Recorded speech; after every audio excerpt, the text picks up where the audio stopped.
Avertissement. L'émission qui suit est une émission payée par ses commanditaires. Les propos tenus sont ceux des intervenants participant à l'émission et ne reflètent pas nécessairement les opinions des employés et administrateurs de VIA 95 FM. Bienvenue à l'émission Deux gars, une Bible. Deux gars, une Bible. C'est deux gars en mission pour faire connaître le vrai message de la Bible.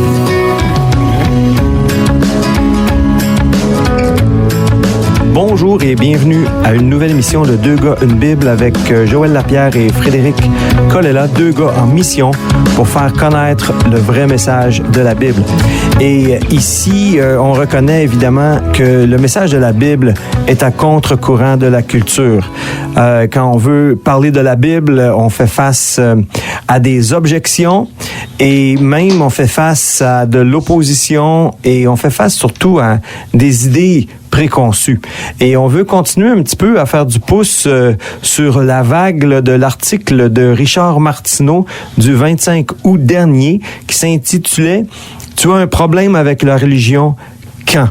Et donc, c'est pas qu'on veut s'acharner sur l'article, non, mais c'est parce qu'il y avait tellement de matériel là-dedans qu'on veut les traiter un à la fois. Et ce sont des sujets importants qu'on retrouve souvent dans nos conversations avec les gens et qui sont présents dans la culture populaire. Absolument. C'est devenu comme une occasion de trouver plein de matériel intéressant qui reflète les fausses conceptions qu'on entend régulièrement. Exact. Donc, dans son article, il disait « Tu as un problème avec la religion quand tu crois que la religion excuse tout. » Moi, juste en lisant ça, là, j'ai des objections là, qui me sortent par les oreilles. C'est des déclarations absolutistes. C'est ça. Mais là, il engaroche là, encore une autre affaire c'est ahurissant. Mais c'est comme, tu crois que la religion excuse les pires crimes, les pires exactions, les pires maltraitances envers les enfants. C'est difficile pour moi de me contenir à ce point-ci devant une telle aberration. C'est une déclaration injuste. C'est aberrant, parce qu'il est en train de dire que tous les gens de foi, on est prêt à, sous couvert de nos croyances, d'approuver ou d'excuser les pires maltraitances envers les enfants. Puis ce genre de déclaration vient de où? Ça vient de l'idée que parce que dans notre contexte québécois et un peu partout dans le monde, où il y a eu une tempête dans l'Église catholique avec les abus des enfants, et que plusieurs ont malheureusement dans la leadership caché ces choses-là et pas protéger les enfants, mais protéger de leur clergé, bien, on associe que ça, c'est quelque chose que la Bible encourageait ou que c'est un reflet des valeurs chrétiennes. Alors que même l'Église catholique a elle-même décrié que non, elle a dû demander pardon, elle doit payer des millions de dollars dans différents pays, des collectivités qui veulent se faire compenser pour ces malheurs dans leur vie, qui ont des incidences toute leur vie, et elle n'a jamais dit, l'Église catholique, et là je suis pas en train de les défendre, juste de dire avec justesse qu'elle n'a jamais dit que c'était un reflet de ce que Jésus pense ou dit ou l'enseignement de la Bible. Pas du tout, là. J'ai jamais rencontré personne qui m'a dit parce que j'ai la foi chrétienne, c'est correct d'abuser des enfants. Non, ou qu'on peut cacher n'importe quel crime sur le dos de la foi pour pas qu'on déshonore quelqu'un qui aurait la foi puis ça serait un mauvais témoignage devant les gens. Non, pas du tout. Tu sais, c'est pas logique non plus de dire que parce qu'un individu a eu un mauvais comportement, donc ce qu'il croit, c'est mauvais. Ben non, c'est ça. Et je pense cet exemple-là nous donne un bel exemple. Et je dis un bel exemple, c'est pas un bel exemple, mais il nous donne un exemple. Je choisis mieux mes mots pour montrer comment, à une certaine époque, il y a eu une déviation de la Bible dans l'Église catholique. À une certaine époque, le Moyen Âge, qu'on s'est éloigné de l'idéal biblique du mariage, où ce que Paul enseignait clairement qu'un l'évêque ou le pasteur ou l'ancien devait être l'époux d'une seule femme, un homme fidèle, un homme qui prenait soin de son foyer. Vous pouvez le lire vous-même. Je vous encourage à le faire dans 1 Timothée, le chapitre 3, les premiers versets de ce chapitre. Et c'était clair que c'était des qualifications de l'évêque. Mais tranquillement, on a commencé à croire que la vie monastique, l'isolement, avec toutes les difficultés du mariage, que c'était un mieux l'idéal du célibat Oui. pour pouvoir avoir plus de disponibilité, moins de complexité de l'occupation de la famille, etc. Et il y avait à l'époque toutes sortes de conceptions que je ne suis pas spécialisé à décrire, mais qui ont amené finalement jusque vers le Moyen Âge pour prendre une position que finalement les prêtres et tout ça devaient être célibataires. Et ça a commencé toute une tendance à finalement ne pas faire face aux problèmes sexuels qu'on forçait sur des gens. Donc, ça devient une condition obligatoire Ben oui. pour être prêtre, Et être un évêque. pour être un évêque et officier, si tu veux, dans l'Église. Donc, quelqu'un qui avait peut-être sincèrement le désir de servir Dieu, ben, il se voyait imposer cela. Et, Quelque chose qui est contre nature. ben, tu peux pas réprimer ça, là. C'est un instinct qui est naturel, qui est très fort, hein. On le voit partout autour de nous. Puis, même Paul, il dit, écoute, il vaut mieux se marier que de brûler. Ben oui. Donc, d'avoir ce besoin sans qu'il soit assouvi. Et donc, de manière saine. Si tu le réprimes, ben, ça va sortir en quelque part. Puis c'est ce qu'on a vu arriver, malheureusement. Ça a sorti à quelque part, mais d'une mauvaise façon. Et il y a eu des victimes, malheureusement. Mais ça a commencé où? Par un non-respect de ce que Dieu avait enseigné dans la Bible. Et c'est possible pour n'importe quelle foi qui se dit rattachée à la Bible, de s'éloigner tranquillement des idéaux de la Bible, d'ajouter à la Bible et finalement de dévier du message. Et ça va apporter des déviances aussi. Exactement. Inévitablement. Et ça en était un exemple. Et il faut bien faire la différence maintenant entre les idéaux, donc l'enseignement Oui. de Jésus, l'enseignement du christianisme, l'enseignement des apôtres, et ceux qui se disent représentants de ces enseignements-là, mais qui font des mauvaises choses. Donc, c'est pas parce que quelqu'un qui se dit représentant fait des mauvaises choses qui tout l'idéal Doit être mis aux poubelles. doit être mis aux poubelles. Absolument. Puis si on peut juste revenir à Jésus lui-même, qui nous met, lui, les idéaux du christianisme, Ouais. et l'idéal, il l'a dit en deux phrases dans Luc au chapitre 10, au verset 25. Il y a quelqu'un qui voulait éprouver Jésus et qui lui dit, « Maître, que dois-je faire pour hériter la vie éternelle? » Et Jésus lui dit, « Qu'est-ce qui est écrit dans la loi? Qu'est-ce que tu lis? » Encore une référence aux Écritures. Ben oui. Et il répondit, « Tu aimeras le Seigneur ton Dieu de tout ton cœur, de toute ton âme, de toute ta force et de toute ta pensée, et tu aimeras ton prochain comme toi-même. » Donc, un dévouement total de ma personne à la personne de Dieu. Oui. Et qui va amener un égard envers l'autre. Envers l'autre, donc, tout ce qui est abus, tout ce qui est méchanceté, tout ce qui est mensonge, tout ce qui est tromperie, tout ce qui est trahison, tout ce qui est un mauvais comportement, volé envers quelqu'un d'autre, devient inacceptable. Tout à fait. Et Jésus va ajouter et donner des paroles plus précises, même sur la question, même, par exemple, de l'abus des enfants, mettons.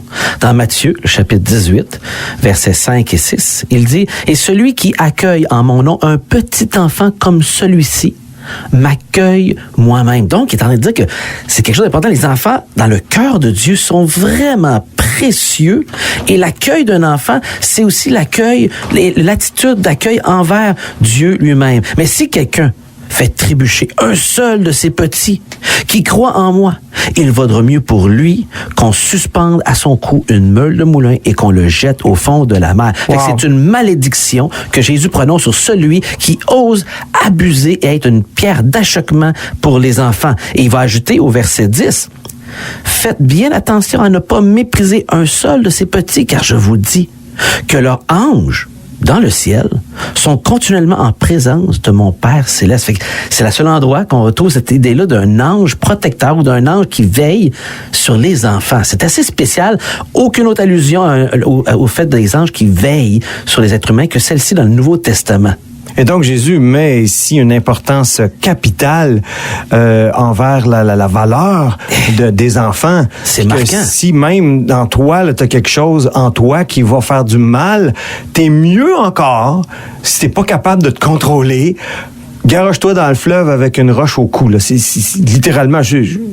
entre le littéral puis le symbolique ici, je trouve que Oui. ça se mélange un peu, mais ce serait encore mieux, si t'es pas capable de le contrôler, de faire ça que de causer un petit enfant d'être scandalisé. Un tort comme ça, injuste. Et donc, ce qu'on a à faire ici, c'est des gens qui, dans le passé, n'ont pas su se maîtriser et qui ont donné une apparence de piété, mais qui, à l'intérieur, ont abusé de ces enfants-là et ils sont devenus des hypocrites, dans le fond, parce qu'ils continuent de se montrer comme des gens droits, des gens justes, et en secret en train de détruire la vie de ces enfants-là. C'est vraiment très malheureux, mais il n'y a rien dans la Bible. Jésus est limpide et clair ici quant à l'idéal qu'il met devant nous. Exactement. Ces idées-là sont claires. C'est pour ça qu'on les lit, parce qu'on veut rectifier à Deux gars une Bible, dans le fond, le vrai message de la Bible, en lisant la Bible elle-même pour répondre aux mauvaises conceptions. C'est pour ça qu'on encourage les auditeurs, lisez la Bible, prenez le temps de voir, on dit des choses, mais vérifiez tout ce que nous on dit, ce que les autres disent pour voir qu'est-ce que la Bible dit réellement. Parce qu'il faut faire la différence entre la religiosité et ce qu'on ajoute à cause de la religion. Exact. Et la relation avec Dieu et ce que Dieu nous donne comme enseignement dans la Bible. Et ça continue parce que l'homme qui pose la question à Jésus, quand Jésus lui répond, tu vas aimer ton prochain comme toi-même, il dit, mais c'est qui mon prochain? dans le sens que, écoute, il y a du monde que j'aime vraiment pas, là. Il y a du monde, là, qui, écoute, lui, là, oh boy, et Jésus, là, il raconte la fameuse histoire du bon Samaritain. Ça aussi, c'est quelque chose qui vient de la Bible. Oui. Et qu'il y a un homme qui est battu sur le bord de la route, quasiment en train de mourir, puis l'homme religieux passe, il passe à côté, et puis le Lévite passe, celui qui travaillait dans le temple au service de Dieu, donc supposément était un exemple à suivre, il passe à côté, donc, puis c'est un Samaritain, c'est comme quelqu'un qui était méprisé par les Juifs, là, qui était un citoyen de seconde classe, mais c'est lui qui s'en occupe, qui l'a aimé, puis il est en train de nous dire, là, aime ton prochain comme toi-même. Fais pas de distinction, là, de quoi que ce soit, tu vas l'aimer, puis tu vas l'aider. Traite l'autre avec égard. Ouais. Et pourquoi dans la Bible on dit de traiter l'autre avec égard? Parce que c'est un reflet de respecter l'autre qui est créé à l'image de Dieu et qui est précieux aux yeux de Dieu. Si tu aimes Dieu, tu dois aimer et respecter la créature qui a été faite à son image, malgré ses manquements. Exactement. Donc, le raisonnement de Martineau dans son article là, est fallacieux. Là. Donc, c'est gratuit comme déclaration. C'est tout à fait gratuit. Ouais, puis il fait pas la différence. C'est comme ça fait pas la différence entre les idéaux que la Bible amène, par exemple, et que le christianisme amène, et les mauvais représentants ou des gens qui se disent représentants de ces idéaux-là, mais qui, dans le fond, ne le sont pas. Exactement. Il y a une différence entre les deux. Là. Absolument. Et tout ça, ça nous ramène maintenant à la personne de Jésus lui-même comme solution à tout ce problème qui est souligné ici et de mauvais comportements humains. Oui, puis que finalement, le vrai message de la Bible, c'est le message le plus important qui existe, qui nous amène encore une fois à la personne de Jésus-Christ, l'homme le plus parfait qui a jamais existé, reconnu par l'humanité en entier. Personne ne peut lui mettre sur le dos aucune mauvaise action, encore à ce jour. On peut essayer de dire qu'il n'a pas existé ou essayer de dire que les gens ont fait de lui quelque chose qu'il n'est pas, mais personne n'est capable de lui mettre sur le dos une seule mauvaise action. C'est assez extraordinaire. Et c'est démontré, dans le fond, l'humain, le seul qui pouvait accomplir la loi. Et oui. Par le fait qu'il a accompli la loi, devenir notre médiateur, celui qui allait intervenir entre nous et le Père qui veut nous voir revenir, mais notre rébellion doit être réglée quelque part. Et il est finalement cet intermédiaire par sa perfection d'avoir accompli la loi. Et oui, et il a aussi affirmé être Dieu.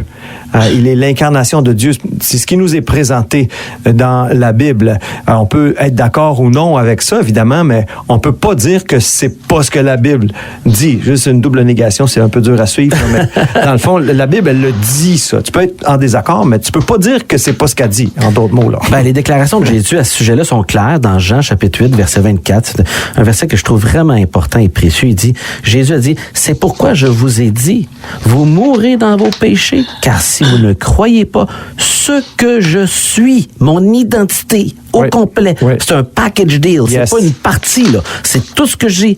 Vous mourrez dans vos péchés.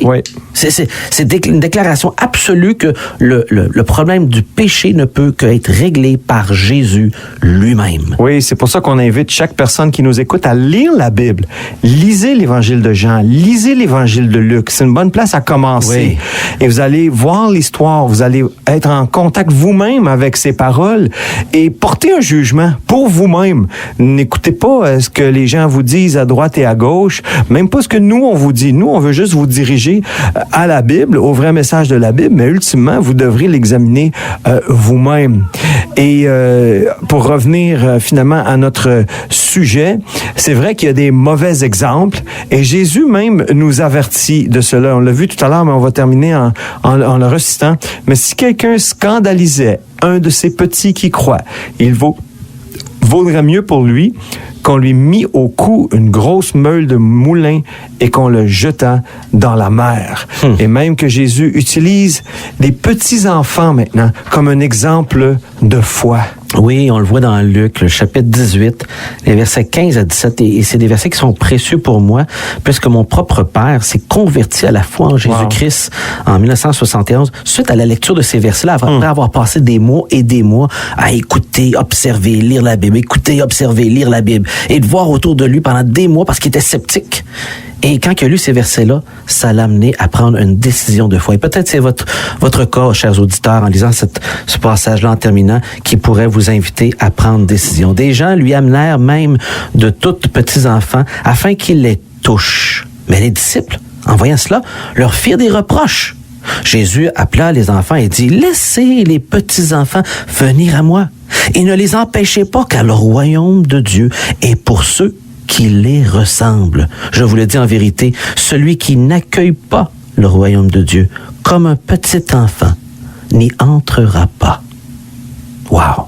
Accueillons Jésus comme un petit enfant. Et donc, en conclusion, Jésus lui-même rejette les hypocrites qui utilisent son nom finalement pour cacher leurs mauvaises actions et d'avoir accès même à des opportunités. Donc, un message un peu plus sobre aujourd'hui, mais on vous invite à réagir à nos propos sur notre page Facebook ou en nous écrivant à 2 gars une Bible, tout écrit ensemble, @hotmail.com, et on vous invite à nos églises respectives pour nos réunions du dimanche, donc à l'Église Vie Nouvelle de Trois-Rivières et l'Église Baptiste évangélique de Trois-Rivières. Donc, jusqu'à la prochaine. Lisez la Bible.